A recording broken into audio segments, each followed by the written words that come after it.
బ్లాస్టింగ్లు ఈ జిలెటిన్లు చూస్తా ఉంటే ఆనాడు కాంగ్రెసే కుట్ర చేసిందేమో, మేడిగడ్డ దగ్గర కూడా గిలెటిన్లు పెట్టిండ్రేమో, బ్లాస్ట్ చేసిండ్రేమో అనే అనుమానాలు కూడా బలపడతా ఉన్నాయి.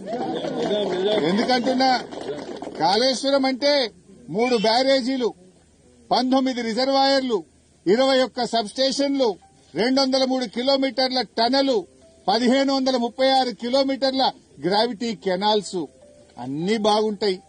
గాడ ఒక్క మేడిగడ్డలో ఒక్క 7వ బ్లాక్ లో గా 2 పిల్లర్లు మాత్రమే ఎందుకు కుంగాయి అని ఇలా అనుమానం వ్యక్తపరుస్తా ఉన్నారు. ఆనాడు అక్కడ ఇంజనీర్లు కూడా కంప్లైంట్ ఇచ్చారు, ఇక్కడ బాంబులు పెట్టారు, గిలెటిన్స్ పెట్టారు అని అక్కడ పోలీస్ స్టేషన్ లో ఆ రోజే కంప్లైంట్ కూడా ఇచ్చారు. ఎందుకంటే మీ బుద్ధి చూస్తుంటే అర్థమవుతుంది.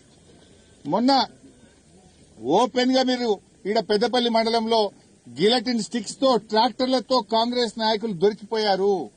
ఇవాళ జమ్మికుంట రూరల్ మండలంలో చెక్ డ్యామ్ ను పేల్చారంటేనే మీ నీతేందో, మీ ఆలోచన ఏందో అర్థమవుతుంది.